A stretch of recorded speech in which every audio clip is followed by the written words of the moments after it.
Base where there's a problem, or what's your general understanding?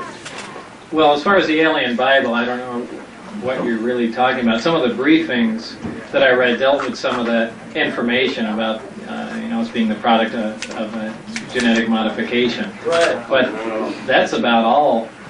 That's about all that I know. The repercussions, the big story, all that. All that I really have no idea about. Well, I meant, like you mentioned the date when they were supposed to return. Is something supposed to happen when they return? I have no idea. Okay. It was just a date, and it was a number that made no sense to me. It was a 601 or 30 something. Obviously in a different numerical system. And so, other than having created us and then the genetic upgrades, that's it as far as that's supposedly, if that information is correct, yeah. I'm interested in a little bit more about the physics of the power generation from the development of the antimatter to the gravity A wave and the amplification and that process of the generation of that and being able to fold space. Can you repeat the question, please? That's a pretty lengthy explanation. In other words, the relationship between the development of antimatter and the gravitational force field. Well, I can give you, I guess, a brief overview of essentially how that works. If you want an in-depth description of that, you can give me your address and I can send you a paper on it. Essentially, what the reactor does is provide electrical power and the base gravity wave to amplify, and it does that by interacting matter and antimatter, essentially. The way it does that is injecting an accelerated proton into a piece of 115 that spontaneously generates antihydrogen, essentially. That's reacted in a small area. It's a compressed gas, probably a compressed atmospheric gas, and the antimatter reacting with matter produces the energy, mainly heat energy, and that is converted into electrical energy by a thermionic generator that appeared to be 100% efficient, which is a difficult concept to believe anyway. Also, the reactor has two functions. That's one of them. The other function is it provides the basic gravity wave that's amplified, and that appears at the upper sphere of the amplifier itself, and that's tapped off with a waveguide similar to microwaves, and is amplified and focused, essentially. So how is the electrical energy related to the amplification of the gravitational A wave energy? The electrical energy is transmitted essentially without wires, and I related it to almost a Tesla setup. It seemed like each subcomponent on the craft was attuned to the frequency that the reactor was operating at. So essentially the amplifiers themselves receive the electrical energy like a Tesla coil transmits power to a fluorescent tube. What was the rest of the question? Yeah, in other words, what is the relationship between? I think you basically answered it. Yeah, that's how the amplifiers receive the power, and through the waveguide they receive the basic wave. It's very, very similar to a microwave amplifier. And for more technical description, I can send you drawings or things along those lines. But that's basically how it works. I understand you took some 115 home with you to do some testing on your own. I obtained it, yeah. Did you document any of your testing? Yeah. You did? Yeah, the video, mostly videotape and things like that. John said it was stolen from you later. Last night he said... They stole it back. Stole it back, he said? Well, there's another level to that, but like I said, right now it's in private hands. Okay. Element 115, John said last night that a wedge that's about 2 inches in length will run the ship up to 30 years. How does that go in light years? How long would that be?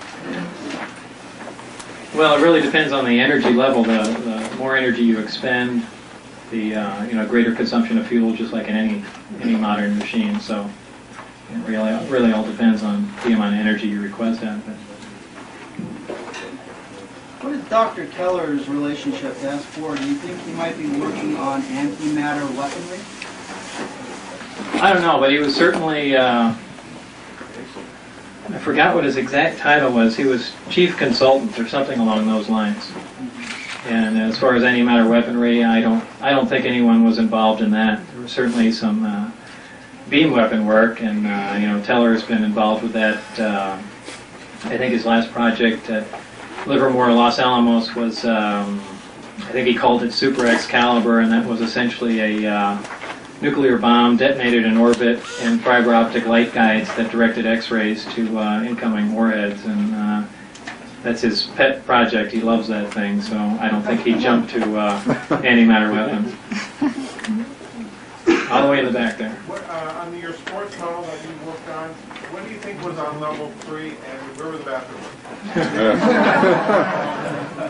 I don't know if anything was on level, well, I don't know if there were any bathrooms. On level 3, I can only guess, and I would imagine that there was some sort of navigational equipment or their version of a computer or something along those lines, because I saw nothing else that controlled the amplifiers, the directions they pointed at. Bob, how do you foresee that mankind can develop this type of machine? I really don't. Without access to certain materials. Or maybe new manufacturing techniques that can produce those, but until those problems are solved, the fact that we even know how to deal with it or even duplicate it, is pretty useless. How many other materials might be necessary besides 115 that you know of that were contained on the ship? That might be it. The rest of it might be just essentially polishing up manufacturing techniques, making things smaller. Just general increase in technology, getting a small accelerator running at a higher energy level. I don't know about the metallurgy aspect of the craft. I don't think any exotic metals are necessary, though they may be employed. I imagine you could make a craft out of aluminum if necessary, but what part that plays, I don't know. Is there any significance to the saucer shape, the geometry, having to do with any resonance or anything of that nature? Not any resonance, but it's important most of the edges on the craft are rounded, because a high voltage field does appear at most of the craft, except for the last upper bump. There's a little ring before that. Now I'm only talking about one craft, so I don't know about the rest, but there's a small ring before that, a darker black one, and that's an insulator ring, and that's the only place above that upper section, the third level, is where high voltage does not appear. Did any technology that came from the aliens resemble anything that we can do today? Have we advanced to any degree that they are? Well, there are some basic things. The fact that they're using a little accelerator, a little bit smaller, we have things like that, if that's what you're getting at. Anything really advanced? Well, as far as controlling gravity waves. Yeah, other than the fact of just the way the craft operates, by manipulating gravity, that's about it, really.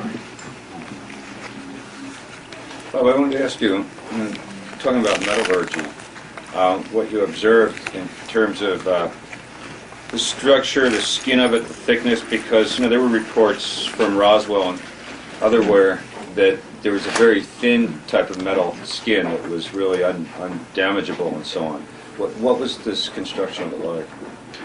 Well, I called it metal, and I really can't say that's what it was. I called it metal because I slid my hand across it, and it was cold, and it was lustrous. So. Did you notice any place like where, on an edge or something where it may have been a lot thinner than your standard metals that are aluminum that's used in aircraft? It's hard from the outside. You can't tell. No, when you walk in, the way the archways are inside, they're probably about 4 inches thick anyway. So you really can't tell how thin the skin is itself, or if it's exotic or inside. Yes, more on this element 115 and your contention that it couldn't be made here on Earth. What if you found the right bombardment speed, the right target shape, and the right containment? Well, I imagine with enough time you can make a small amount of it. I mean, my analogy is look at look at how long it takes to make gold in an accelerator from bismuth or something like that. But that may just be a technology that hasn't advanced far enough yet to do that. Right, but the bottom line is you have to sit there and plug in protons and neutrons, for that matter, into an existing atom, and you have to do it, essentially on an individual basis, and they're not all going to catch on. Some are going to. But how do you think they got their first piece of it? If it was in a dead star, how going from? I think it was naturally occurring somewhere on their planet. Just because it's stable, yeah, probably so. That's just a guess on my part, but if that technology was harnessed quick enough, chances are they didn't have, when they came here, our levels of technology were probably fairly new to them. They probably never even considered an internal combustion engine, or for that matter, when they came flying into the atmosphere and saw little cigar-shaped things with fire coming out the back, they probably couldn't conceive of how they were powered. So it was, it just all depends how, what materials, raw materials you have. But, that's just an opinion that was a naturally occurring element. Are you aware of any long-distance flight tests that have been done on any of the discs? As of the time that I was there, I was told that they really didn't take them any great distance at all, other than right outside the... Have you heard the rumor of the pilots that were killed by flying into the atmosphere? No. If we had a working agreement with the aliens at one time, why didn't they give us a user's manual for these ships? Why have we had to work so hard back engineering them? I haven't the slightest idea. Have they assisted us at all with any of the technology and learning it? I really don't know.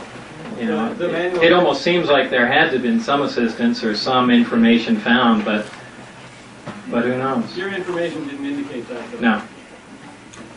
Yeah, with such tight security around there, supposedly only 500 pounds of this material, how is it somebody can get some of it out of there? Because not some of the material is that they have there is essentially raw. The material it has to be machined into discs. These discs have to be stacked up and then cut into a cone shape and then sliced along the long axis of it. That work is done at Los Alamos. I'm not exactly sure Los Alamos knows what they're doing. Apparently they think that they're developing the little coins they're working on is some new type of armor. And having worked at Los Alamos and know people around that area, that's how I obtained some of it. Thank you. Can you say anything about Project Looking Glass and the relationship between gravity and time? Well, gravity and time are almost essentially the same thing. And Looking Glass dealt with using gravity essentially to distort time, and as I've said before, I really know very little about that, but they were only talking about milliseconds or even less microseconds of time distortion. They're not like looking back in time to see who killed Kennedy or something. The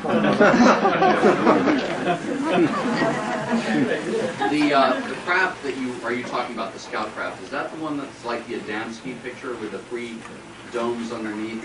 And if it's not, I'm not exactly sure of the Adamski okay, picture. it's the saucer shape that has. This is the one that looks like one of the Meyer craft. Right. Did you see any others than that one, or is there 9 out there? Yeah, I saw 9 total, but that's the only one I got close enough to. Did you see the one with the 3 domes underneath that, 3 balls underneath that has the central housing underneath?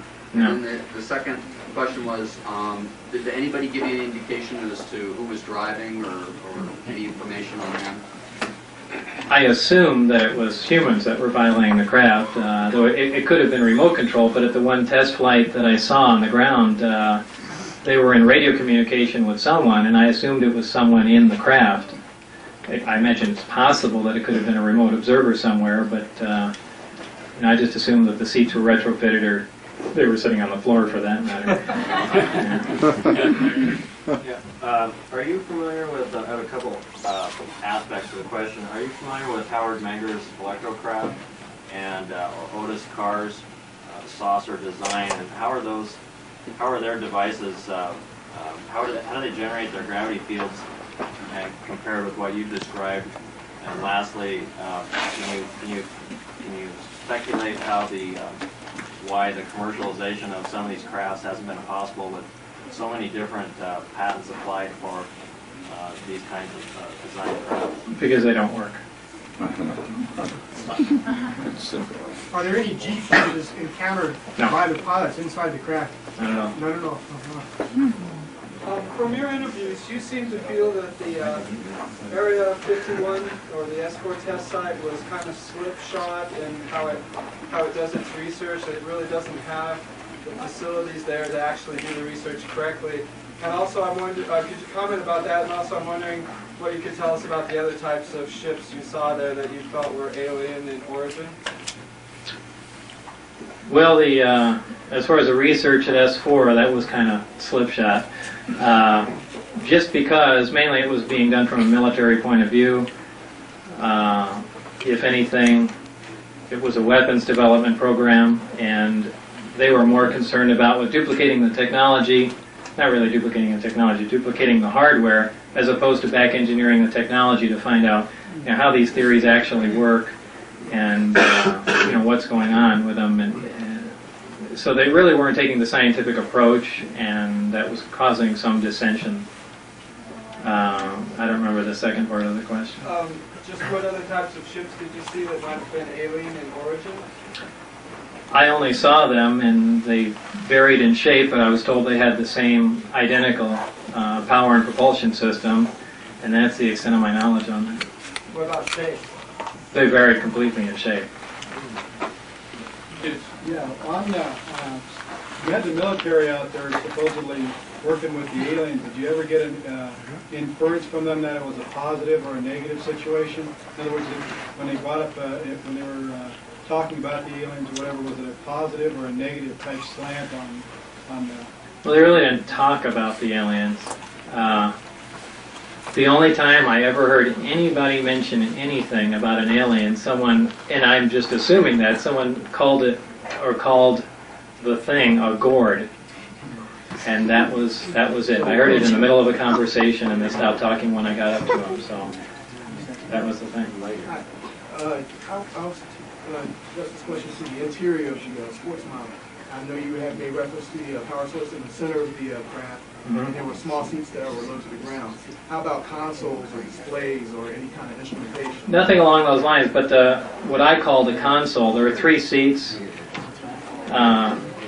If you look at the bottom level, there's the 3 amplifiers in a triad formation. Directly above each one is something I call a console, and I think that's a secondary part to the amplifier. And an analogy to that would be the actual amplifier, and the thing hanging underneath would kind of be a speaker if you're talking on audio terms. So. Is there any kind of control or lights or indicators? No. No on switch? Not that I could find. Did it seem like there was any place or even a need for a life support of any kind on these? Not that it was obvious to me. Two questions. How do they navigate, and how do we converse with them? I haven't the slightest idea how they navigate. Like I said, I think if that, whatever controls the configuration of the amplifier is the focusing, which is basically their navigation, is most probably on the upper level of the craft that I didn't get to look at. And as far as the conversation between them, your guess is as good as mine. Was the local means of propulsion the same as this across great space differences? What was the local means of propulsion? The local means of propulsion is essentially them balancing on an out-of-phase gravity wave. And it's not as stable as you would think. When the craft took off, it wobbled to some degree. It's, a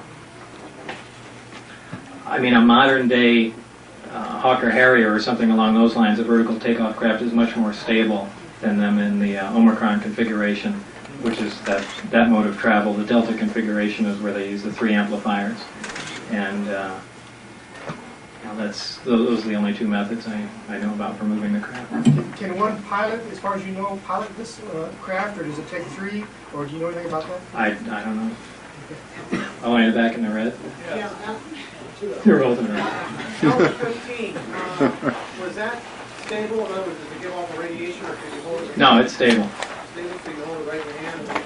Yeah, theoretically, elements should reach a stability around anywhere from 113 to 116, somewhere in there, and apparently that's true. And again, they should reach a stability somewhere up around 220 some odd. But whether those elements will ever be synthesized or found naturally. Yeah, it's unusually heavy. Yeah. I want to know what you think of monuments in Mars, and do you think we have bases also?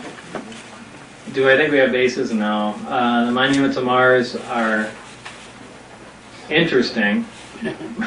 That's about the most I can say. They're suspicious, and I really don't know until there's more information. I've seen pictures of them and things along those lines, but the most recent Mars probe is taking low-altitude photographs of those, so I guess everyone will know in about a year.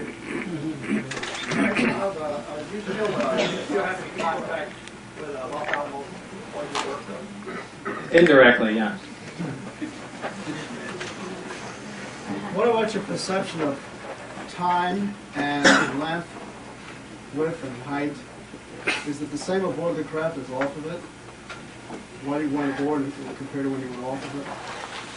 Well, you went aboard it or went off of it. Well, as long as you're on the craft, everything seems completely normal to you. Time flows at a normal rate, and if you're off the craft and you're comparing the time of someone in the craft, someone off the craft, there'll be a definite difference there. Anything where gravity's involved. Even the shuttle astronauts, they'll come back just because of the difference in gravity. When they come back, there'll be a slight difference in time. Did you learn of any other well-known civilian scientists who are involved in this? Yes, not involved in this, but involved in the gravity work. And he's at Los Alamos, and we've had a little bit of contact. You name names? I'd rather not, just because so far no one's bothering him, and I'm sure he wants to keep it that way. You said that the scene on the craft would become transparent.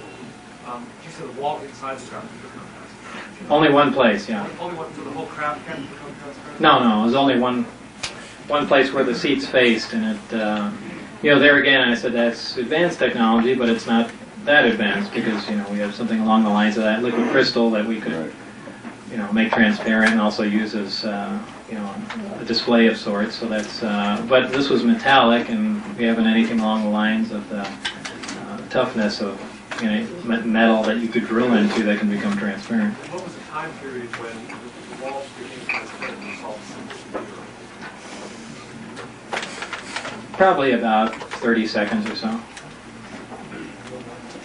Yeah, two related questions. Are you aware of any instances where the inside of an alien craft is much larger than its apparent outside? No, I've heard stories like that, though, but I haven't. If I can just follow it up. The strong force which you've identified with gravity A, I know there's been some recent theories that propose actually an 11-dimensional universe with 7 of them rolled up. I'm not buying that. Does it operate on any principle related to that? Yeah, my main problem with that, and Stephen Hawking for that matter, is that once you start creating other dimensions, it's like an excuse. I mean, in particle physics, they do that too. When they can't figure out something, they say, well, we don't know what gravity is. Well, it's caused by the graviton. Yeah, they make up particles like that. And you can do that with dimensions too. Well, where'd it go? I went into another dimension. Yeah, it's like an excuse. The bottom line is, as everyone has said, every physicist has said, the answer to everything is always simple. And there's not an 11-dimensional universe. It does. First of all, there doesn't need to be, because all this technology works, one-dimensional, essentially a 4-dimensional universe, and there's no need for it. Yes, questions, please. You said in your videotape that you do work from Las Vegas to Groom Lake, is that right? Yeah. How did you get from Groom Lake down? In a bus. The facility on the other side of Groom Lake, on the east side of Groom Lake, are you familiar with that? On the east side of Groom Lake. Across the lake? Yes. No, I've never been over there. Did you get into the work that was done on the west side of Groom Lake? No. Bob, getting back to his question about if there is any difference between being on the inside of a craft while it's under power versus being on the outside of a craft, of course, you wouldn't have experienced that because you were never on the craft when it was powered, right? Under power. Well, by the fact that the screen became transparent and other things were operational, I can assume that there was some power generated. So. I see. So, okay. Huh. Bob, how long were you a part of the S4 project, and how key of a person were you on the science team to study these vehicles? I was probably there only 6 months, 4 months, something like that. It's hard to remember. And as far as a key person, I'm sure I was the last rung on the ladder. Though, because no one has really gotten anywhere, you know, they were looking to me for fresh ideas, which I really didn't have anything because I didn't know what really was going on or where they had been. So it was a very disorganized group, and that's really all I can relay. I don't know how else to describe it. It was frustrating in that regard. Very frustrating. Element 115, does it have emission lines? Does it have emission lines? Spectral. Well, I imagine it does. Every other element does, yeah. That you know of? Well, no, I haven't seen any spectrographic analysis on it, or well, actually, they did do it. I don't know if I saw it though. I saw a neutron bombardment test and density measurements and things like that, but I'm sure they carried out that test on it. But I wouldn't be able to identify the lines. No. You're not aware of the results? They probably showed them to me, but I can't, for the life of me, remember after 4 years. Is the actual occurring what you expect to see in a star? Possibly in heavier stars or in planets that surround a larger star system. And in fact, some people brought up that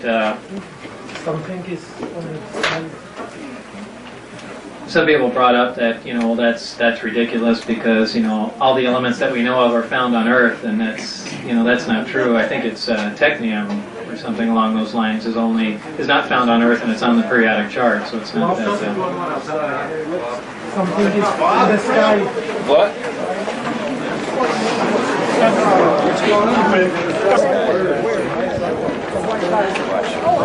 Hello, Dad. And Doug, and they mapped it out in the south of France. They looked back and looked, and it has to fall where the natural belt of uranium is there. And I was wondering if you had anything that would lead you from what you saw with that propulsion system to think that aliens may have come here at one time to do that. I don't know. I mean, no matter what, uranium is certainly a valuable element. Okay. I don't know. Did you get to see any aliens at all? No. Back when you were talking about low-level flight, you were talking about a wobble. Mm-hmm. Have you ever seen the Billy Meyer movies? Something similar to that? The Billy Meyer movies. Of the disc wobbling? Films. Just quite a few films of discs. I don't think I've ever seen any motion. Yeah, he's got some that fly around a tree, and they've got some... Oh, wait, I did see that. Yeah, I did see that. And then there's some other hovering ones where they wobble. What's strange about the Billy Meyer photographs, that the discs, that one of the ones he took a picture of, looks exactly like the one that I looked on, but I'm certainly not an expert in the field, but some of those look unbelievably fake. And I can't, especially the thing with it flying around the tree, I mean, boy, it looks like it's hanging from a string. But why would he do that if he had some authentic pictures? And I don't know. I have mixed feelings about that. How do you feel about, or do you have an opinion of this conflict that allegedly happened between Grays and the Delta Force in, what was it, 89 or whatever? Have you heard anything about that? I really don't have an opinion. I just, repeat it. You think it really took place? Boy, I don't know. Any weapons on these ships? Yeah, apparently there's one, but I was involved in the project that dealt with it. And what's your next video going to cover? Well, it's really not a next video. There's the video that I made is being redone by another company only because they liked it so much, and they're just redoing the graphics and making it a little more technical, and I'm just serving as a technical advisor on it. But for the most part, it's 60 to 70% of it's the identical thing. They just wanted to do it because these particular group of guys involved, I think the company's called DreamQuest, involved in special effects were really into the UFO thing, and they wanted to do it with modern day stuff instead of, you know, knit stockings and things like that.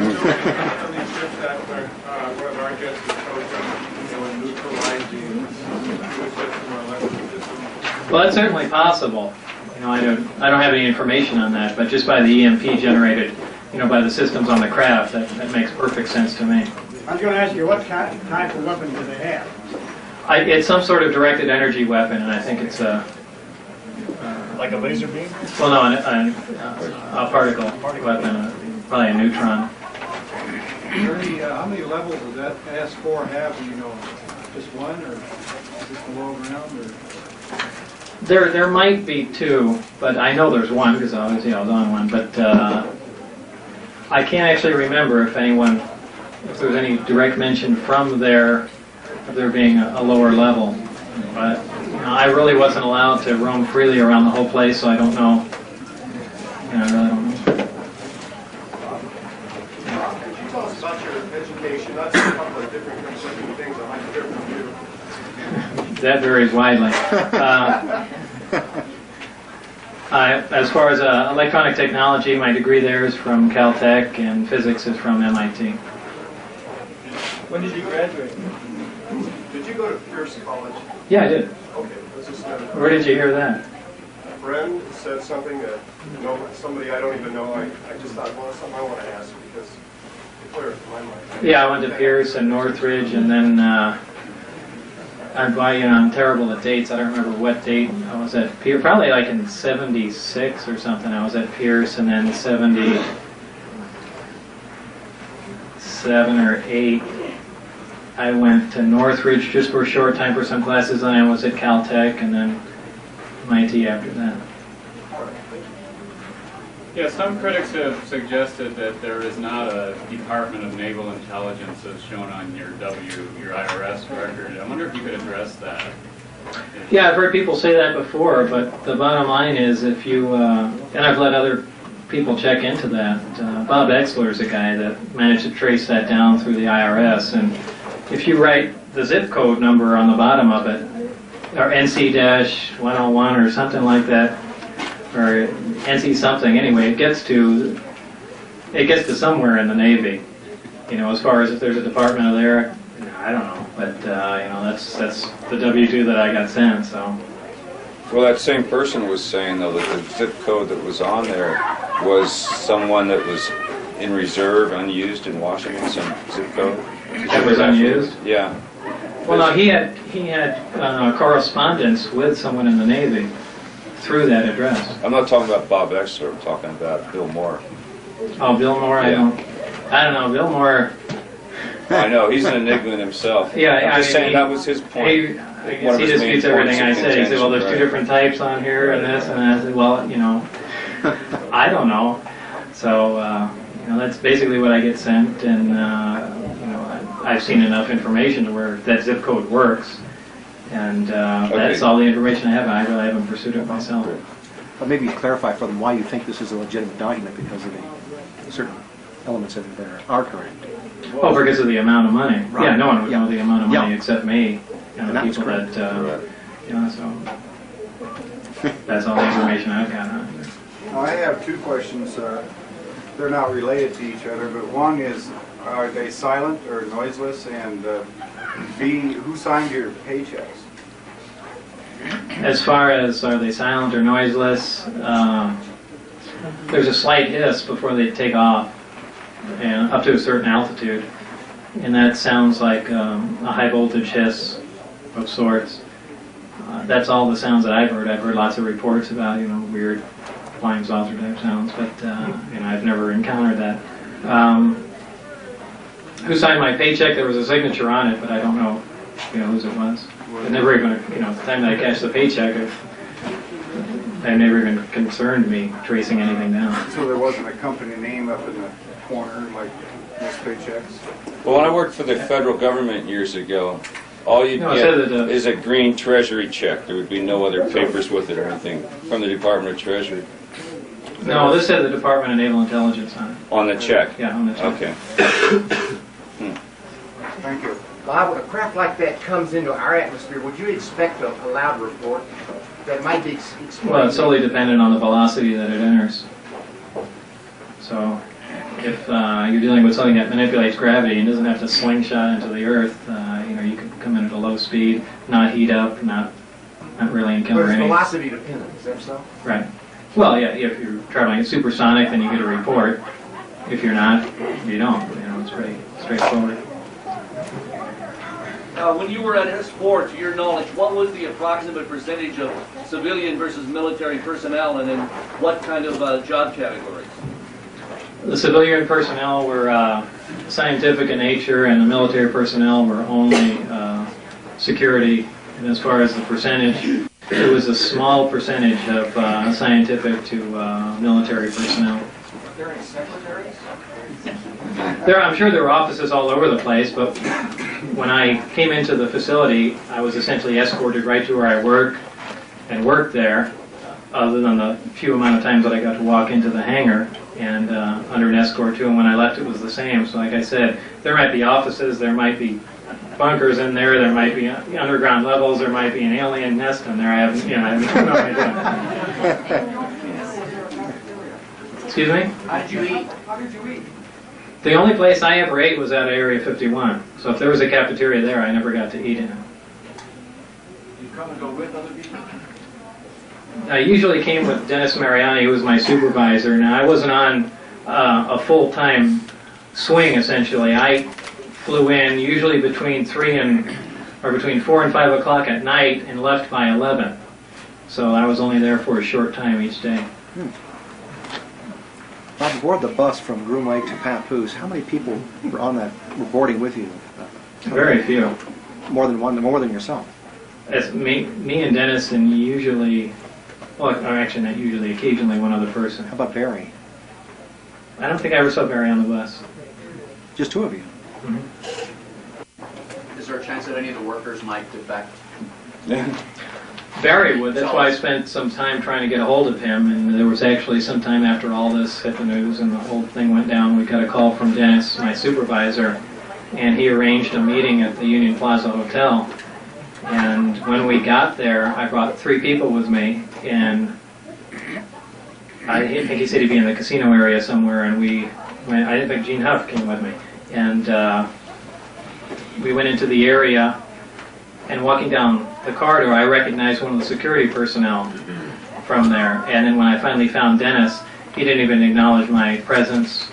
We couldn't get his attention, and I left. So apparently, someone had known of the conversation and sent someone down there and made themselves obvious to Dennis, or something happened, and we left. But I think that was where Dennis really wanted to say something. I understand that you used hypnotic regression to get at some of the details of your experience. If so, what is your impression of hypnotic regression as a tool? It's probably reasonable because there are specifics. They contend that you can sit there and reread a document as if you had, as if you were there reading it for the first time. And what I was mainly interested in was in some of the schematics and drawings. And I did some of the hypnosis stuff with Lane Keck, a hypnotherapist in town, and I was certainly able to redraw a lot of the schematics and engineering drawings along those lines. And it's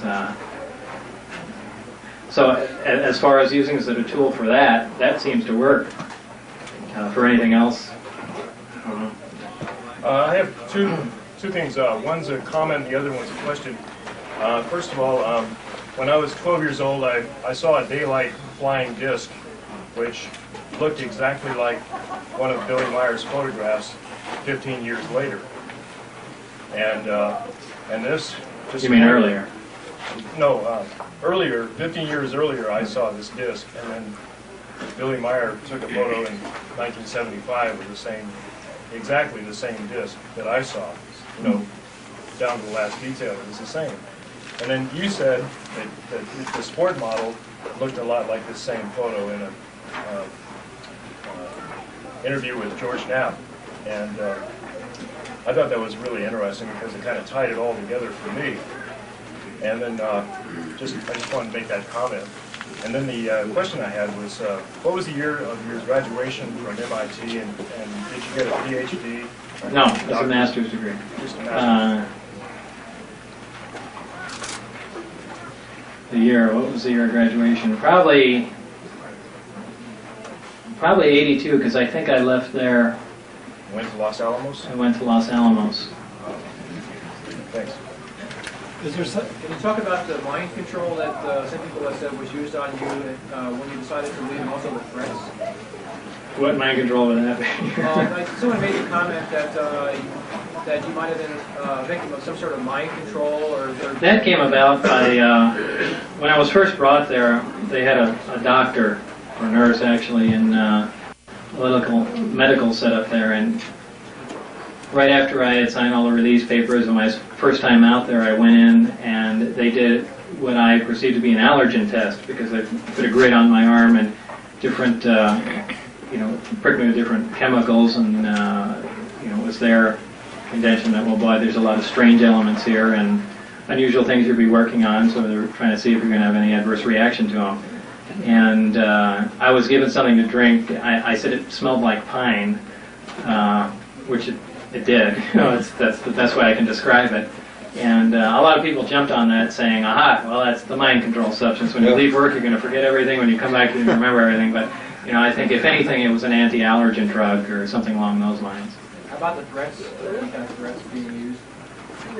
Yeah, there's plenty of threats. Well, I mean, can you be something like bodily harm, or the loss of pension, or what kind of stuff? Well, the loss of pension and jail time, that was part of signing the paperwork. As far as bodily harm, after they caught us the time I brought out John Lear and a couple other people up there, then they threatened me, and they really didn't get much reaction out of that. Then they threatened my wife at the time, and they really threw out everything they could, without physically, attacking me.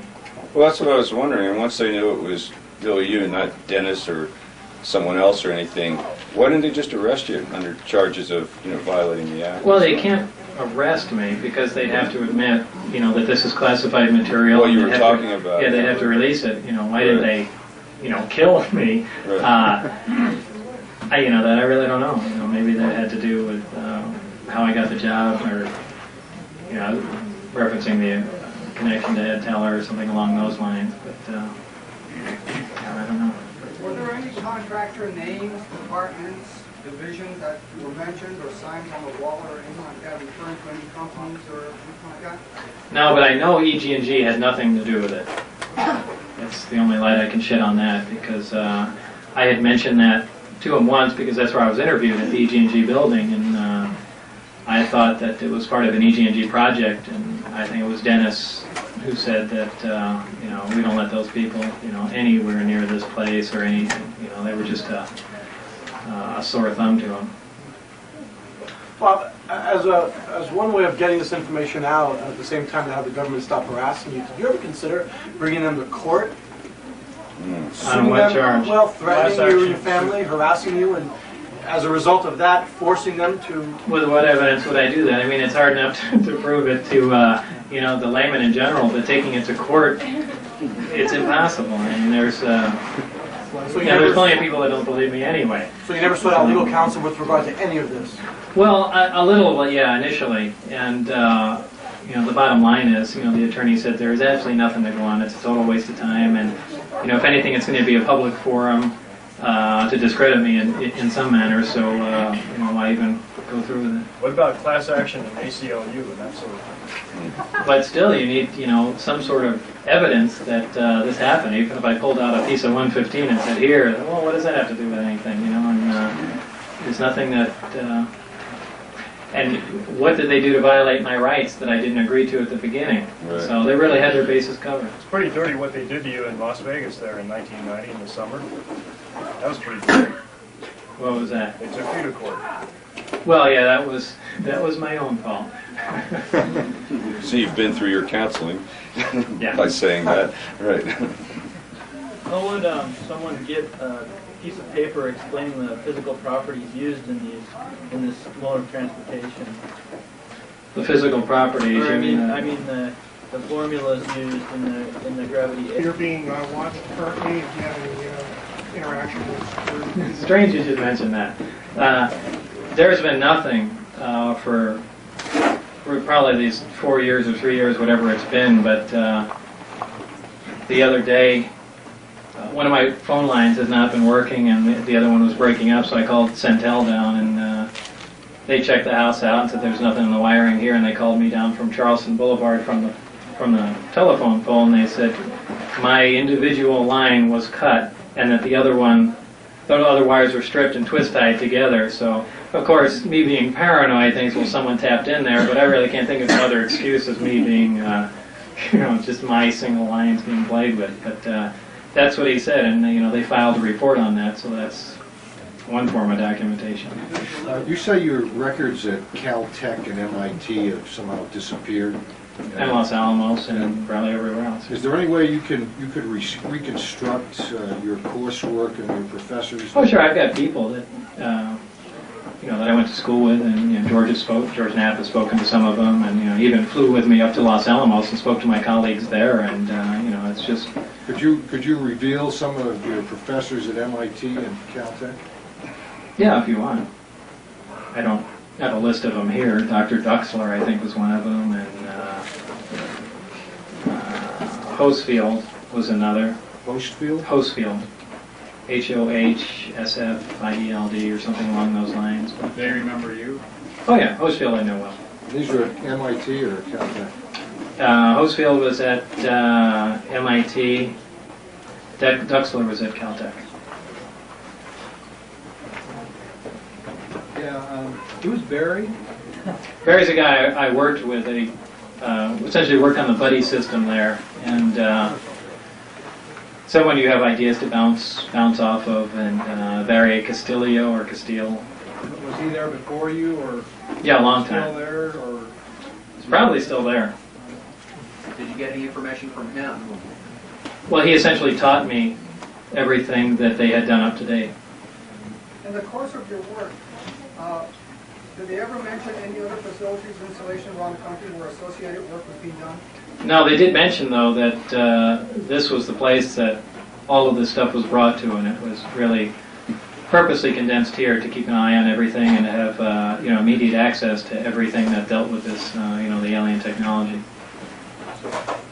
Regarding the craft, the alien craft, were there any test personnel that crashed them? And if so, do you know about what the causes were?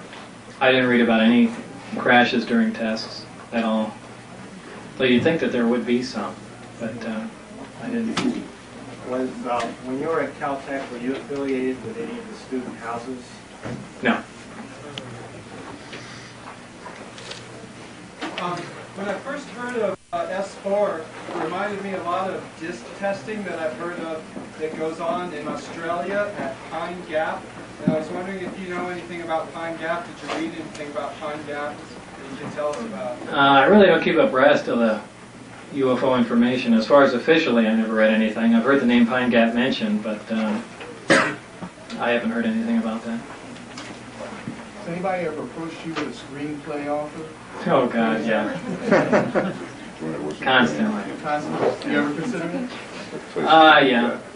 The main problem, Columbia Pictures last year really wanted to do it, and they said we're making a screenplay, and my only problem is that if you guys are going to make a movie, it has to be exactly what happened and not the Hollywood version. I don't want to see Steven Seagal in it or anything.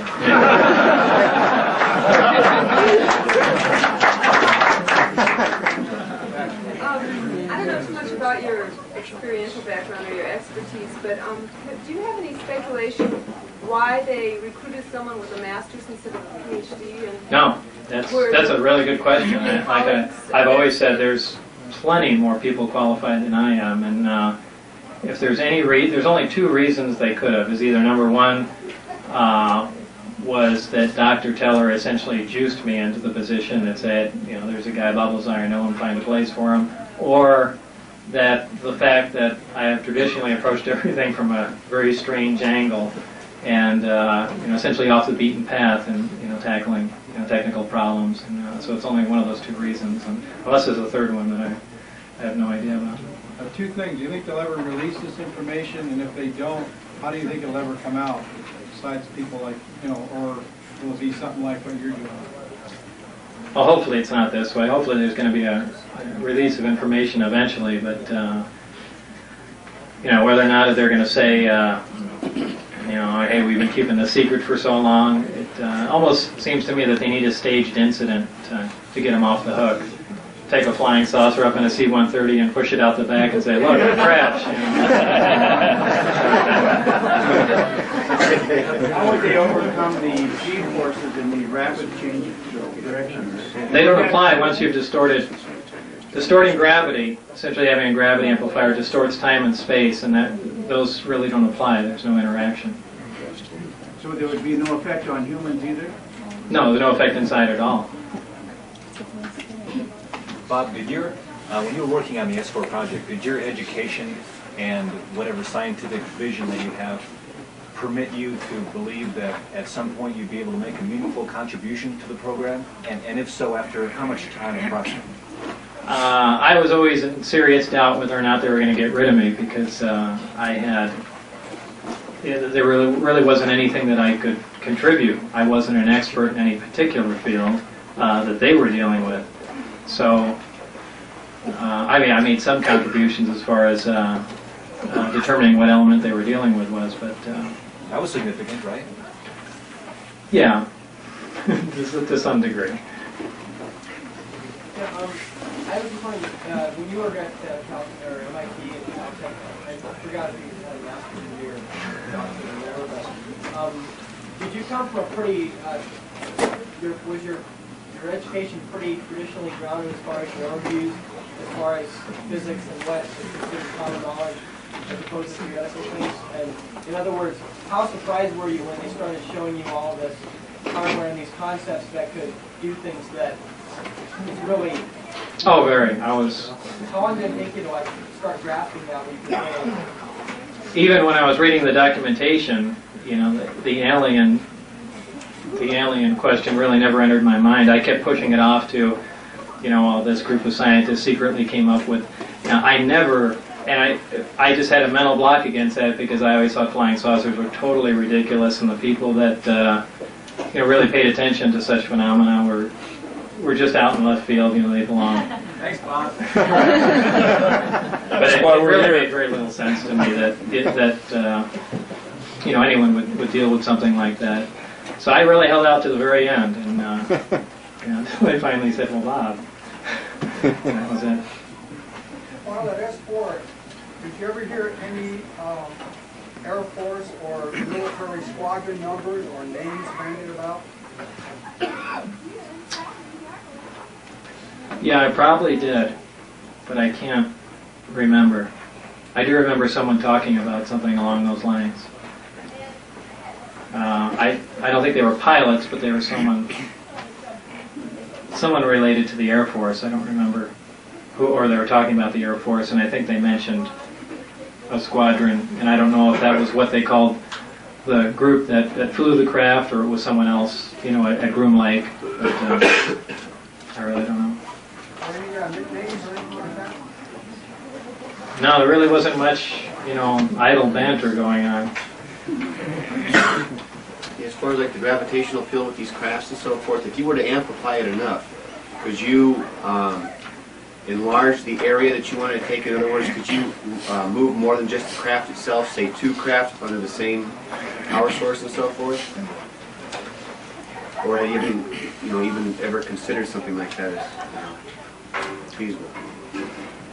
Oh, like a tractor beam? It's possible, as long as they were both essentially in the field that was being emitted.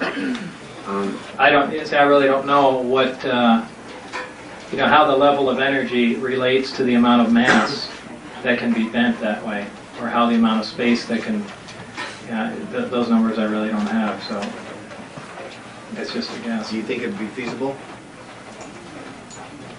What kind of control Probably. systems? What kind of control or instrument systems do they have? I really don't know. That anything that I assume was control systems or instrumentation was up above, and I think that's where the navigation computation took place. And I dealt with only the power-hungry components, essentially. When you were at S4, was there ever either a period within a day or even a couple of days where you, at this point, don't remember what you were doing during that time? And was there ever a period of time that you're not able to account for? Yeah, I said that, and again, that's been taken and bent a lot of different ways too. There were times that I left, and it's because so much stuff I was exposed to, I was essentially drowned in information, and when I got back home, I really couldn't remember what day anything happened. But did I forget big chunks of knowledge? No, I just. No, were there like periods of days where you haven't recalled what happened during those days? I mean, you No. were able to. And second, you probably don't want to get into this, but I really appreciate if you would. When you were walking either by the hallway or down, by the door with the window in it, and you look through, do you go into that and describe what you did see? I mean, even if you're not sure, just state it as exactly as it was. Well, this has to be taken in the right context too. First of all, being surrounded by the, flying saucers, knowing that the alien thing exists and all this technology. When I was walking down a hall to the, I don't remember where I was going anymore, but the different doors to the hangars are small 9-inch square windows with wire mesh running through them, and I looked in one as I walked by and was told to keep my head forward, and I saw the backs of two guys, and they were talking to a child, or I thought it was a small child, and of course when I told that to John Leary, he said that was an alien, there's no doubt. And I don't know what it was. I don't know if it was a small guy, but it just looked weird and it was a glance. So do I think it was an alien? No. Did you see the quote small guy? Did you see the small guy, or you only saw the two guys looking downward? No, I saw the small guy. You saw the small guy that they were talking to. Yeah. What did it? Well, it was just a glance. I have no idea. That's why I said, but believe me, if it had a rounded head and big eyes, I'd say, hey, there's an alien there. But I can't say that. But it was a small. It was something. A small person or someone they were talking to. See, I don't think anyone could bring their kids down there, so I don't know. But for that matter, they could have been holding up. I realize you're talking to a crowd that has a lot of personal experience, a lot of these people. Right, but also look at it from a technical viewpoint. That it could be a model, a life-size model, and they were trying to see how the size relationship works in the seats and other parts of the craft, and what's accessible. So it doesn't necessarily mean that it was a living being. Thank you. Would you mind speaking at all about how this body of knowledge has affected you emotionally or maybe spiritually? Are you frightened by the implications of what all this means, or no? You've no doubt thought about the overall agenda. Speculated, I'm sure, on your own. Yeah, but it's difficult to really, put a finger on it. Since there's so little evidence to go on, and really 99% of the stuff that I hear, I really don't even come close to believing at all. And it's not just because I'm skeptical, it's because it's absolutely ridiculous. I even, though it's stepping on a lot of people's toes, I think 99% of the sightings out here are absolutely not flying saucers. Most people are watching 737s come into Groom Lake, and they may turn up there, and there's lights on the planes. And along the other same lines, there's these parachuted flares that they fire off near the Papoose Lake area, and they're an orange color, which is pretty coincidental, and they're on essentially a modified small hot air balloon, so the burning heat of the flare keeps it afloat longer. And whether they're doing that for disinformation or practicing how missiles lock onto, heat-seeking targets, I don't know, but I think 99% of that stuff is what, people, that come around this area are saying. It seems as if even knowing that we possess alien technology hasn't even made you a believer. That's probably true. But it has. I believe the stuff that I worked on, there's absolutely no question in my mind. But I think everyone can only go so far, and I just hate to speculate because I hate to be wrong. I don't want to say, well, they had to be given to us because there's we didn't shoot them down, and it's so I just stop right there. I think we forget sometimes you're a scientist. Maybe so. I stop with what I'm pretty sure with him, and that's it. What is your synopsis in a nutshell? Based upon what you saw and what you experienced. Well, I can't. Like I said, I stopped before that. You know, I have lots of possible ideas in my mind, but Based only on what your experience was, only on what you saw, what is your synopsis? my synopsis of what I know to be true, Yes. that the government is holding 9 alien spacecraft that are propelled by a modified gravity generator. The work is being conducted 15 miles south of Green Lake at that isolation designated as S4 that operate, and that's about it. Okay, thank you. Bob, did you ever see the... Smell like? Was there any unusual odors from the craft or anywhere No, else? not at all. Did you ever see the word S4 written anywhere? The letters S4? That's a good question. Did I ever see S4 written anywhere? What was it? What was the question? The question is, did he ever see S4 written anywhere? On your badge. On your badge? Yeah, the S4 was punched out on the badge. Punched out, so you never saw it. That was more along the lines of I was thinking was a sign, and I think, because it's hard to see, I think near, when you approach the Papoose mountain range, that there is a sign that designates it as S4, but if I'm pretty sure I saw a sign there because I can only see out the front window when I'm going through there, and I'm really not sure what it said, but since most other signs designated it said area or tech area or something along those lines, that might have been S4 because that's what you're referring to. So you just heard it orally, S4 orally, and that's how you know to designate it now. Well, yeah, and as someone else mentioned on the badge, that was star punched out there. But as far as an actual sign to the area, I didn't see it in any other writing. So did you ever see it on the badge? Well, since it was punched out, you wouldn't see it. Well, it really says it directly above it. I mean, the star punch. Oh, so how was it written? S4? S-4. Oh, a dash. There's a hyphen in there? Yeah. Oh. Because Bill Moore's making a big thing. I says, how do you write it? He's talking to George Knapp, trying to debunk the whole thing. How do you write S4? You know? Does it make a difference? Right. Well, that's what you call picking nits. Yeah. Well, I know there's a lot of people that don't believe the story, altogether, but it's difficult. There's really a limit to what else could I possibly do, to show people what happened, other than relaying some of the information and things along those lines. But what kind of work are you doing now? a variety of things. I mean, everything from I have 3 separate companies. One is deals with commercial photo processing. The other one is developing and repairing alpha radiation detectors for radiation off of plutonium, which unfortunately that's going down the tubes because they stopped the testing out here.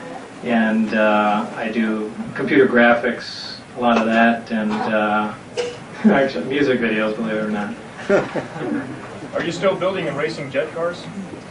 Well, I don't do it for money anymore. Now I just take the jet car out and run it around. But I kind of got scared when I originally started racing jet cars. There were like 25 people or something along those lines that were licensed to drive, and now there's like 7. And the guy, when I stopped racing, the guy that trained me crashed. So everyone else is dead. So I don't race anymore. Do you still have the Lamborghini?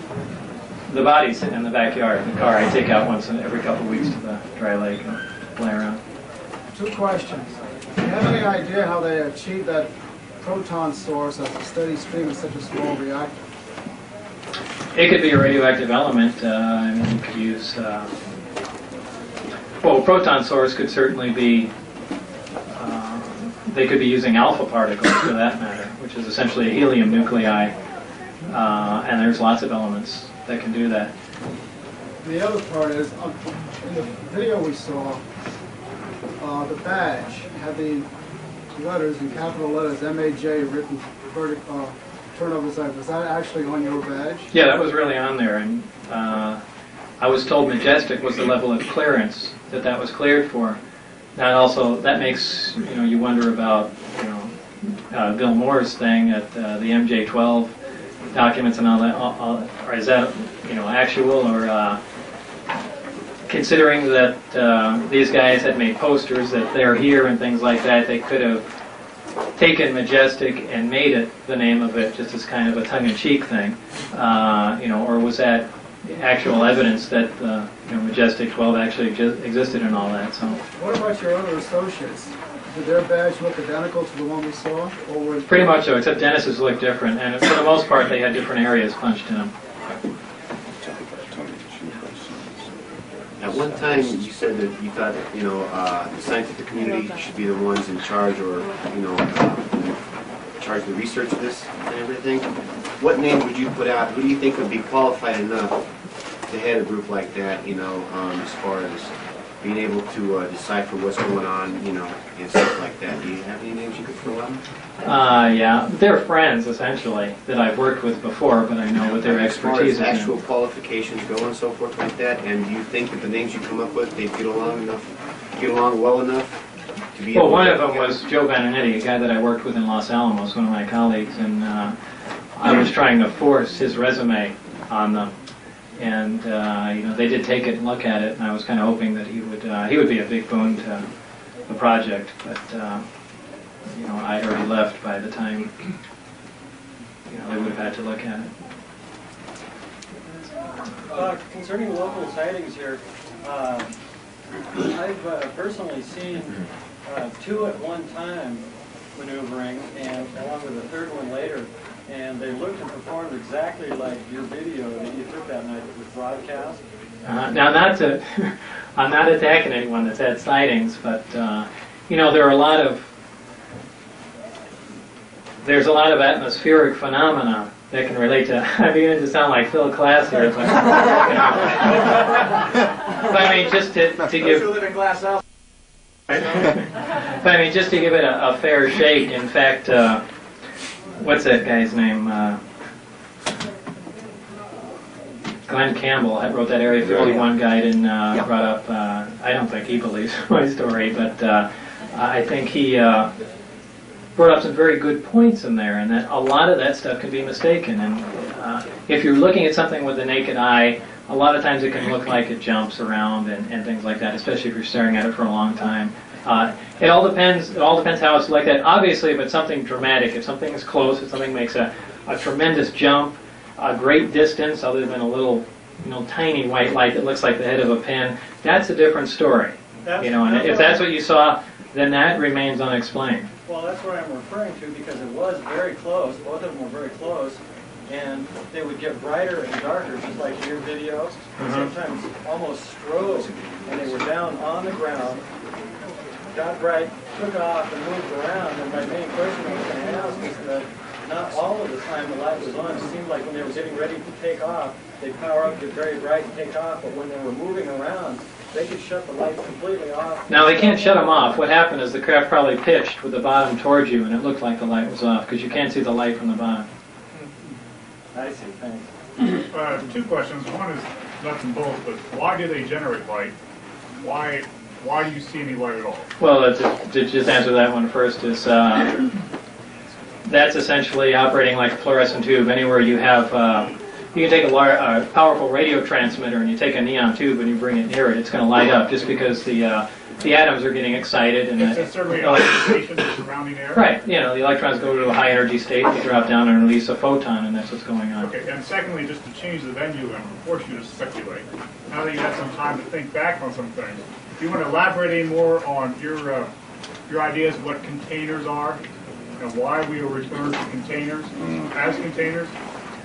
I can't even guess. All I can say is exactly the way it was written, and because as soon as I speculate on something, people are going to lean towards that way, and that's not fair. Did those documents at all ascribe a purpose to why these genetic manipulations are being done? No. This was not a large briefing. I had 90% of the material that I read was dealing with my project, and when I mean briefings, I mean 2 sheets of paper as just the information I got on whatever else was going on, probably to alleviate my curiosity, and that was about it.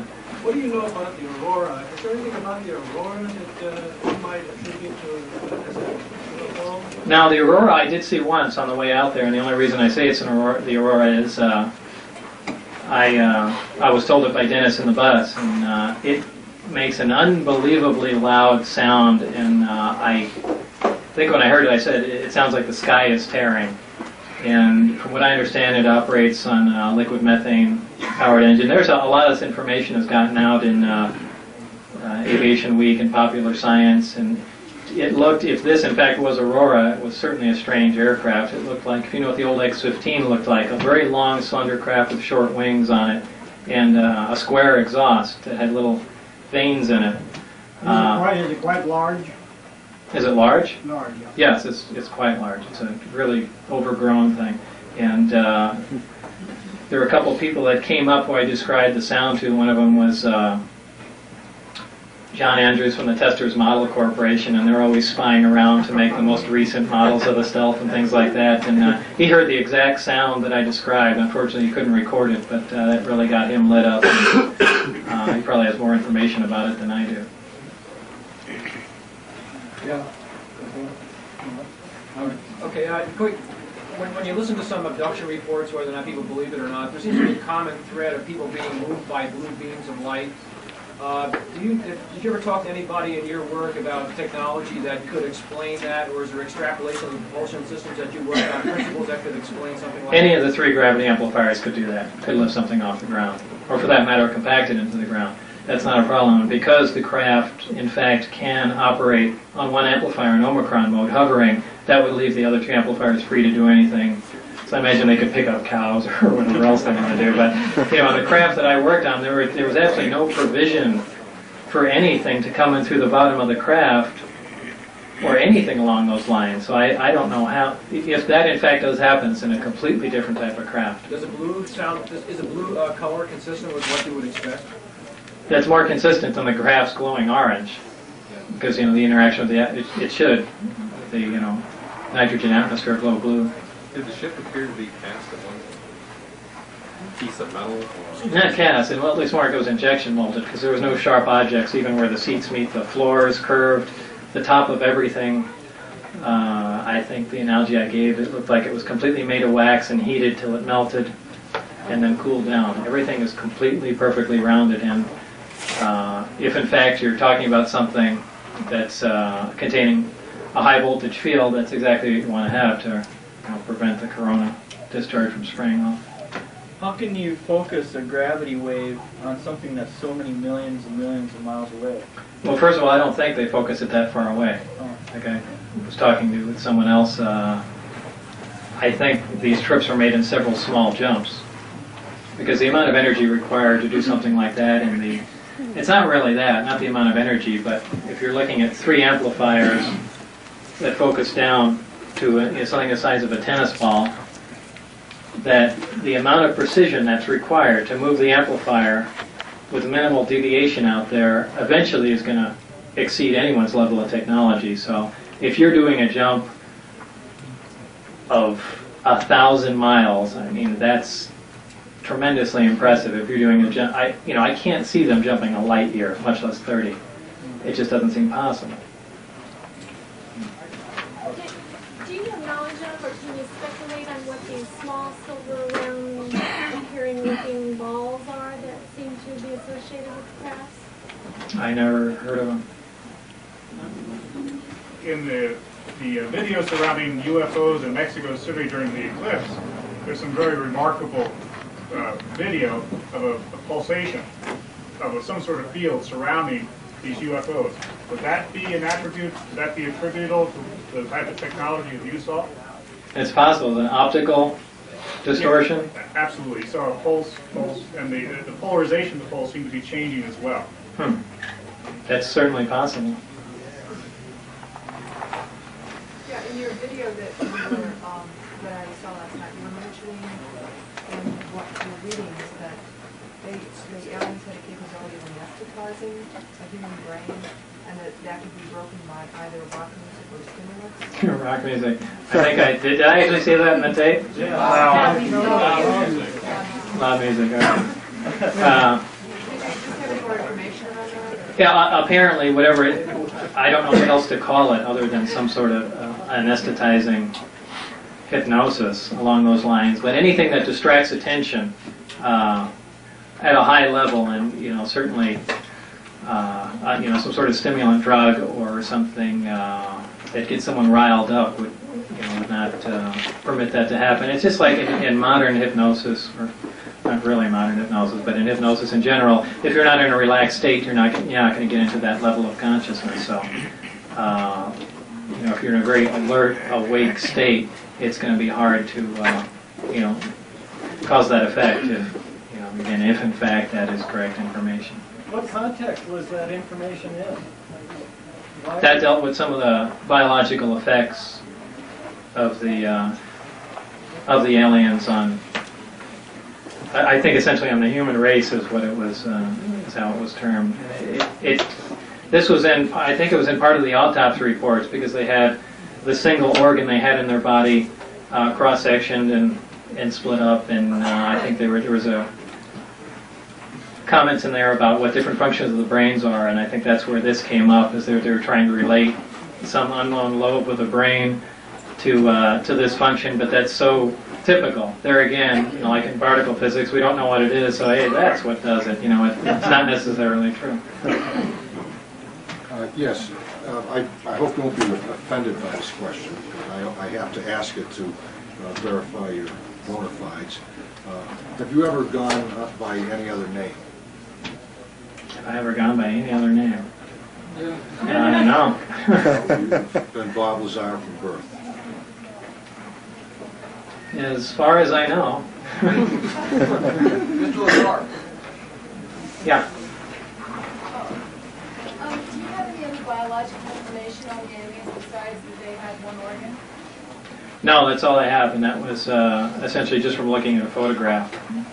So we don't know if they eat or drink or... They probably do, but I don't. This is really just a comment, because you mentioned how you feel about Billy Myers, that whole scene, but you said that the craft that you worked on looks just like the craft that from the Billy Myers case. One of them, yeah. However, the beings that Billy Myers supposedly was in contact with are supposedly full-size, like average human beings. And you said that the craft you worked on had chairs that a full person could not sit on. But if you looked at the Billy Myers information, I think somewhere in there, maybe I've got this wrong because so much stuff has gone through my head, that the people, the large people that apparently flew that craft, did not produce the craft. They think Billy Myers said it was obtained from creatures that were 2 meters tall or 1 meter tall or something along those lines. Which craft was that? The craft that That Billy Myers. The case of Billy Myers? Yeah. Well, they claim that they were operating the craft during those contacts. Well, so were our guys, for that matter. So I imagine they could be retrofitted, but I don't know. I can't go either way. I know the one that I worked on was small and was certainly uncomfortable for anything in the area of 5 to 6 feet to walk around in. Were the other 8 crafts of the same aliens, and where did we get that? I don't know. That's information that wasn't given to me. But I think as I said on my tape in an interview somewhere, one of them absolutely had a projectile hole through it. And the only thing, I don't believe it was shot down. This is a personal belief. But more along the lines, I believe it was stood up on its side just to see how the metal would react to a high-speed projectile going through it. You were there for what, 4 to 6 months? Yeah. You had a lot of contact with security, obviously. Yeah, Did too you much. Have, Too much. Regular escort, a sane person. How did they act? It depends. Each one Did you ever goes. talk to them? No, I never talked to them. I can't stand them. They only went so far. If I was in the lab area and I went to the bathroom, the guy that came with me, or that was by the door, went to the bathroom. He would go so far, and if I was leaving the perimeter, there would be another guy that went from that distance on. Was he armed? Yeah, oh yeah. Was he Army, Air Force? Can you tell? I don't know. Any insignias on his uniform? No, he might have been, like I said, they had a dark blue uniform, most of the guys there, except a few of the people outside had that desert camo. Headgear, beret, cap? No, they didn't have any hats on. There wasn't any insignia or anything on them, they just had the pistol and that was it? Boy, there might have been, but You know, at the time, I probably didn't pay much attention to it. I was trying to put the guy out of my mind, not study. They never wanted to talk to you. Did they all seem like a stern Delta Force type, or were they like... Oh, yeah. Yeah, they weren't the least bit interested in what was going on. And, you know, what they've been briefed on, I have no idea. But you know, to them, it seemed like we were a nuisance. But, you know, it's the reason that they're there, so I don't know really. Did you ever see any inside hardware in this machine? The nuts and bolts, wires? And obviously, you probably did. Did it look like our nuts and bolts and wires we get in a hardware store, or what? Well, as far as fastening devices, everything was formed together. There were no nuts and bolts. Wires, there were no connecting wires, even between electrical systems. So what was the course of energy? How did it go from one area to another area?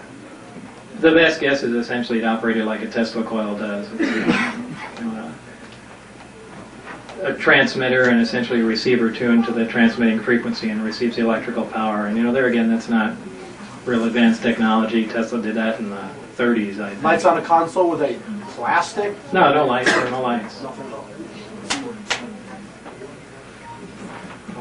Was the craft monolithic in construction then? Excuse me? I didn't hear. Was the craft monolithic in construction? Yes. Could you recount for us in detail your memory of what happened the night that you and the group of people were discovered on the perimeter of the viewing area when you saw the craft? I bet John Lair tell a different story. No, it was compelling, and I just would be curious to hear. In particular, there was one aspect of the story. He said, evidently, when they were the vehicles, some 10 unmarked Broncos were. How many? He said 5 on each side of the road. 10. Must have been a different time. No. He said you either jumped from the car or left the occupants of the car to go out into the desert so that you wouldn't be discovered amongst the people there, and that you returned. That's true. Yeah. Okay. What really happened? Tell us all. We drove out. Well, I mean, John Lear's a nice guy, and I like him, but you know, he does have a tendency to add about 15% color to stories, and if a story goes through them twice, it's 30%.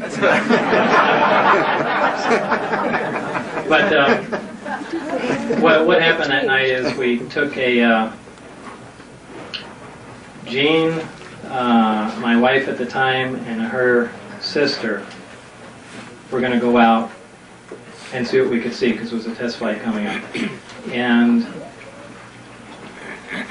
John knew that we were up to something because we didn't invite him in, and he showed up at the house and said, okay, you know, well, we're going, and, you know, come on. We had rented a car because the only reason we rented a car was because, you know, sister-in-law was in from out of town. All I've ever owned usually is sports cars. They seat 2 people, and that's all we had. So we had rented a car, and we all piled into that. And we drove out there. I don't remember what time we got there at it. But it got dark. We waited right till dusk to drive up the road. And we got probably about 7 miles in, I think. And we were very careful not to hit the brakes because we didn't want the lights going on, because we knew there, by watching up on the road beforehand, we knew there were security guys running around just looking. Is this a mailbox road?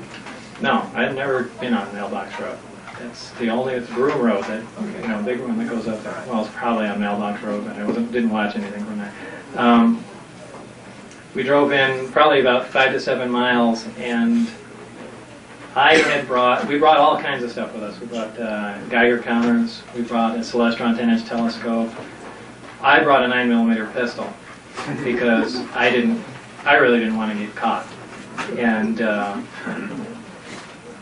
we came up there, and as we stopped the car, my sister-in-law was driving. She stepped on the brakes. And so we stopped right there and just waited. We didn't see any reaction.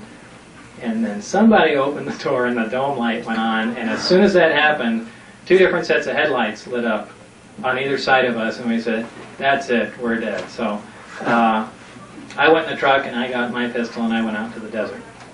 They were far enough away. Oh no, what happened? No, I got that wrong. We hopped in the car and then started really hauling ass back to the exit. Thinking if we could get to the road in time, you know, we're out of their jurisdiction, there's no problem. Yeah. So we got about halfway up there, and I think there were 3 vehicles maximum. I stopped, and we had figured we're not getting out of there because as we're getting close to the top of the road, you can see another vehicle pull in. I said, well, we're trapped. So I got off and ran out to the desert. Now the rest of the story is from the people that were there because I was out in the desert laying down on the ground. Supposedly what happened was these guys came out. John set up the telescope real fast. And that was the best excuse he could come up with. That's right. And the guys came over and said, I think John interrupted him and say, hey, what are you guys trying to do, a drug deal or something? Did we interrupt something? And they kind of just shrugged that off. And John said, well, we're looking at Jupiter. And they said, what are you guys doing out here? They just ignored whatever he had to say and went on for a while. I don't remember the conversation because I wasn't there, but now it was pitch black. You couldn't see your hand in front of your face. It was a moonless night, and they said, all right, we'll just get the hell out of here. They backed off down the road, and they stopped, but we didn't know that, and turned around. You can see all this happening, right? No, my head was down. I didn't want my glasses or my white face shining. So a few hundred yards away. A few hundred yards away, they had stopped. No one knew this at the time, and I came back, out of the desert, and I'm usually very sarcastic and joke around, and what I said was when Gene Huff was standing there, I said, man, we're lucky those guys didn't see the other 50 Delta Force we had out there, or something along those lines, they could have taken him out at any time. And he laughed, it was just, I don't remember the exact content of the joke, but those guys heard that. And they're sitting there watching us, so I guess, now I learned about most of this from the debriefing afterwards when they took me in. So the guys that were there were on top of the truck or Jeep they had, and they went to arms because they thought there were guys standing out there. So they had us all under gunpoint. We didn't know what was going on. And we're sitting there talking about everything that had happened, flying saucers and all that stuff, sitting on the bumper, and we're just looking off down the road. And we'd see a little green light drop on the ground and roll around, and it was a night vision scope. And so it picks it up and it disappears, and we all said, well, let's get the hell out of here. What's that? What happened? So one of the guards had dropped a night vision scope, and it rolled on the ground, and we could see the little green image rolling around, and you see it pick up and disappear. And it was only like from here to the the netting over there. That was the distance because it was completely dark. Wow. And so we got scared, and as soon as we got in the car, we all agreed, they're right there, and they heard everything. So we took off, and we got to the top of the road, and the Lincoln County Sheriff was there.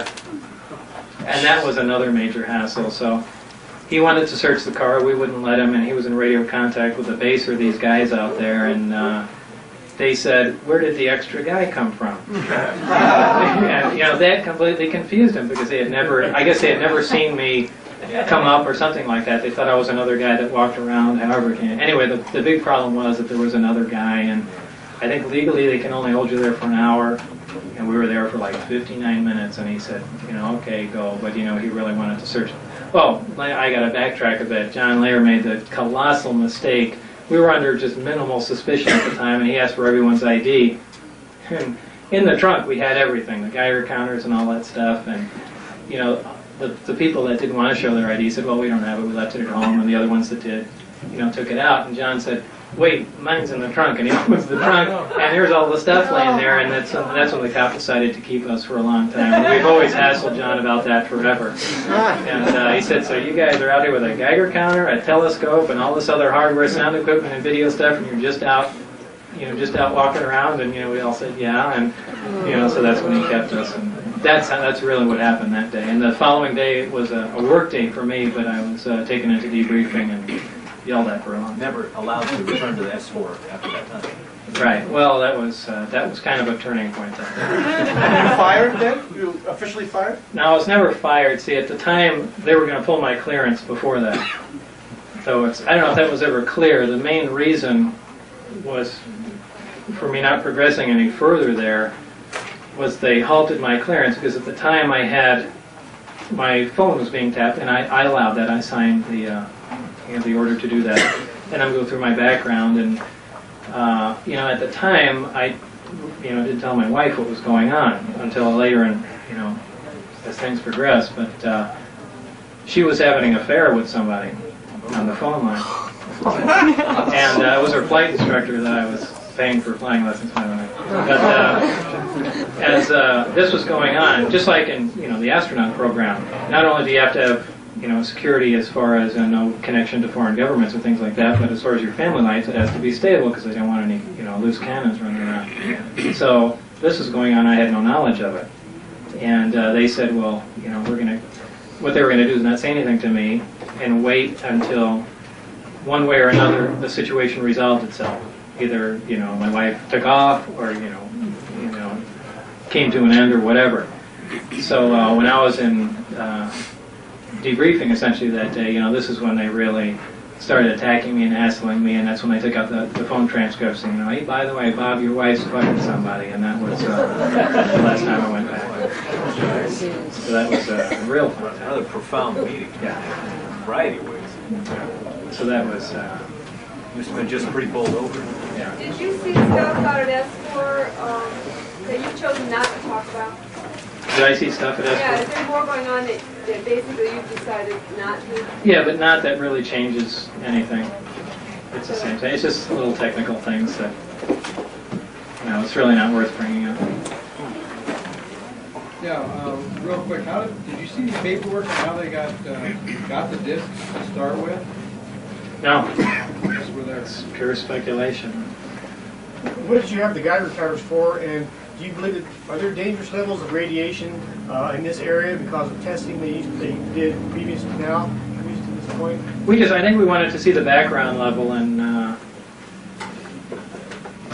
don't remember. It was just like a staple to take along with it, Just I understand that this area is tests high for radioactivity. The background levels are high in this area. Is that true? Do you know? I don't know. We had the Geiger counter, but before I got to measure the background, I don't know what it was. Bob, this might be important because Jacques Vallée is such stature, and he's trying to debunk you on the basis of supposedly he's telling your report is only that you saw a DVM and an oscilloscope at S4. As far as the equipment there? Yeah. This is another thing that's gotten so twisted. Jacques Vallée, who's a UFO writer of some sort, came to see me in Las Vegas. I don't remember how long ago it was, but after the George Knapp thing, and he came down with some producers from Universal Studios who was going to make a movie about his book Intruders, or not Intruders, that's someone else, Dimensions or something. Anyway, they came down with him and they said, well, we want to know what you think of this, and just give us your opinion if this jives. And I looked at the information and he explained it to me, and I said that has nothing to do with the craft that I worked on or any of the technology that I was involved in, period. And Jacques really didn't appreciate that, but they asked for my opinion.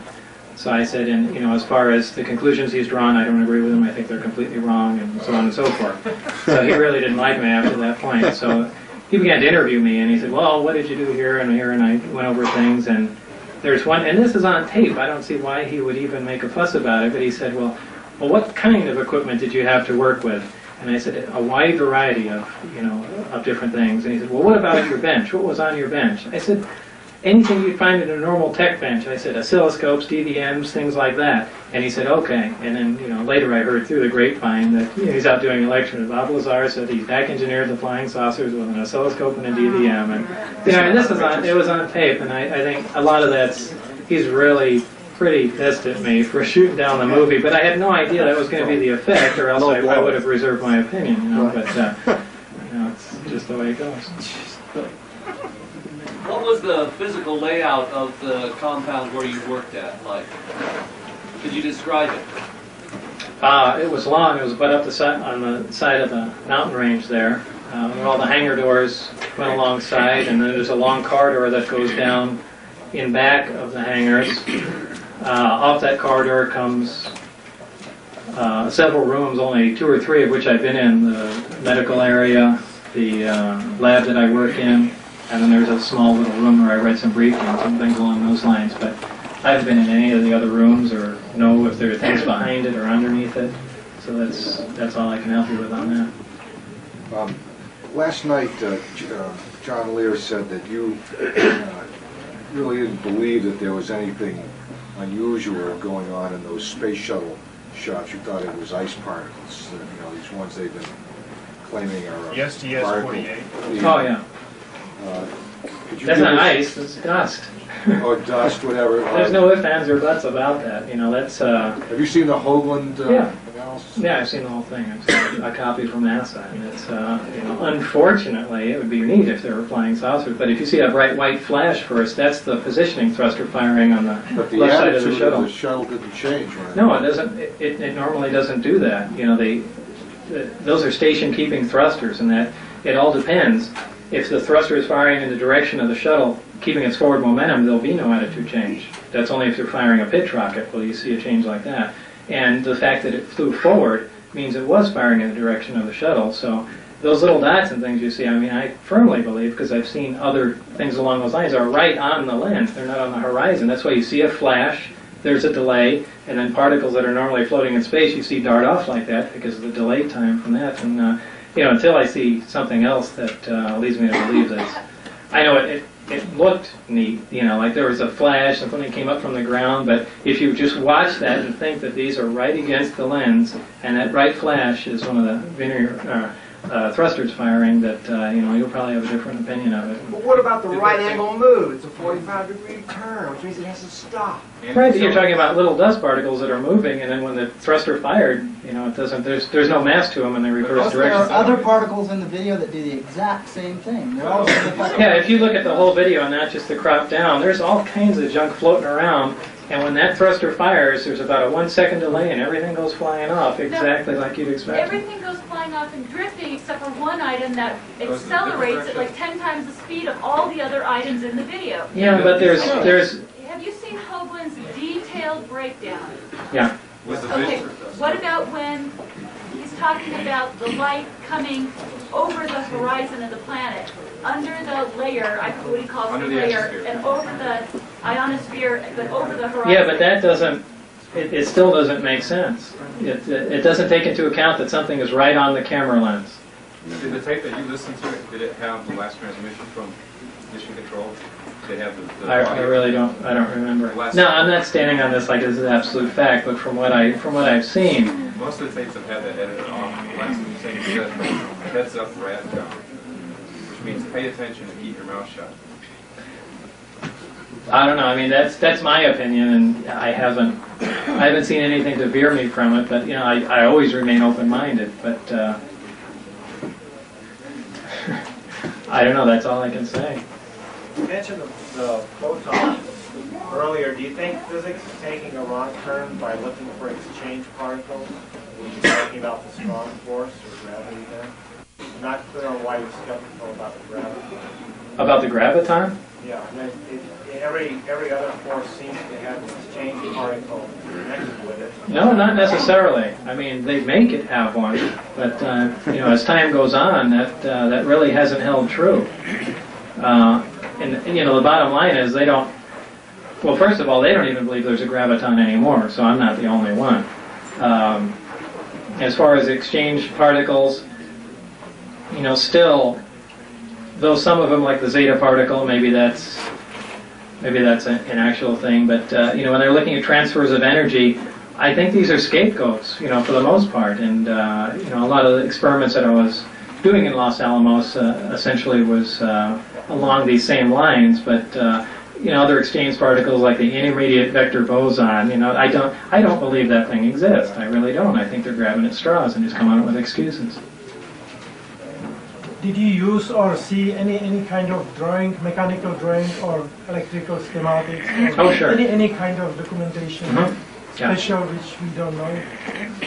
Of what we knew of the amplifier and engineering layouts and things along those lines, and I've duplicated those at home. Between saucer travel characteristics and Earth's gravity well and its zero gravity. Is there a difference in? I mean, the ability for long distance travel, how is it affected by zero gravity? Well, zero gravity is ideally what it wants. I don't think it wants in any other interactive gravity field. But it would be much harder to control though, zero gravity. No, not really. But as far as you know, there's never been any tests. No tests out of the atmosphere, you know, as of 1989 when I left.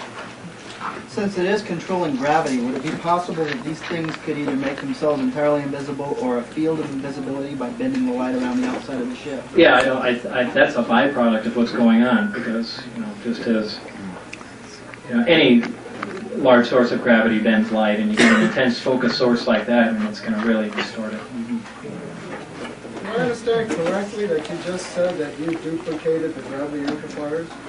Some of the equipment and most of the drawings, yeah. And when you say duplicated, you mean you tested it to see if it works? No, not tested it because I don't have the facilities to do that. But like I mentioned to someone else earlier, that this summer I'll be patenting those drawings and that device itself. So should anyone decide that all of a sudden they discovered it, and since they've made no claim to it, I'll have the patent. Wait a minute, you don't know about this? Come on. That's really part of the Federation, the intergalactic patent treaty. Don't you know about that? No, I didn't sign that, so it doesn't That's count. right. I'll try some ice water. Yeah. Yeah, sure. Okay, you're talking about gravity amplifiers. How do you build a gravity wave detector so you can determine the frequency and the source direction of a gravity wave emanating from a planet or other source? Well, actually, a gravity wave detector is a tough thing to make, and they are being made, and I don't exactly follow what they're doing, but I know the basis of what it is. It's a giant drum. It's 20 or 30 feet long, and it's filled with dry cleaning fluid with carbon tetrachloride in there, and it rotates. And I never paid much attention to it. I have no idea how that detects a gravity wave, but I think Caltech has even funded one of them. Well, I didn't mean the gravity waves that you're talking about. Well, gravity waves are gravity waves. What about the smaller gravity wave, gravity A? How can you detect that? What is the frequency of that? The frequency that the actual reactor operates at is like 7.46 hertz. It's a very low frequency. And that's the frequency of Earth's gravity or universally all gravity? That's the frequency that the reactor operates at. Did you use any computer process in the control process? Or? In the control process? No, I wasn't affiliated with that. Why would you suppose that the government would continue to spend these massive billions of dollars on space projects that are extended, 20 years into the future, when it knows it has this technology that would make them all obsolete tomorrow? Repeat the question. Oh, he wants to know why the government would continue to spend millions and billions, I guess, of dollars on space projects when they have this technology. And well, first of all, you're assuming that the whole one of the government knows what's going on, and that's probably not the case. NASA probably isn't aware of what's going on here. Second of all, just because they have this stuff, they haven't left the Earth with it, and they won't. So we still want to send things up in orbit, and that's the most efficient way we have of doing it, is essentially building a big firework to go up there. But if they spent the same money in developing this technology, or half of it, they'd probably be able to... Not necessarily. Sometimes all the money in the world doesn't get you anywhere. Though it helps. And of course, if you want to keep something secret, that's out of the question. But putting that aside, just dumping billions and billions of dollars into it, sure, you're going to make big strides and you get real reasonable people to work on the thing, but you're still going to get stuck around the area of where you don't have the proper materials or the techniques required to manufacture these things, and that's where you'll get stuck. If your patents or when your patents get approved, what do you plan on doing at that point? Nothing. Just paying the yearly fee to them and leave them alone. Can you comment on your degree thing a little further? What happened? They really didn't go into much. It was, they wanted to know what we were doing out there, and they went into, well, we reviewed this was secret. When we said it was secret, we didn't mean bring your friends here and, things along those lines. They flown in.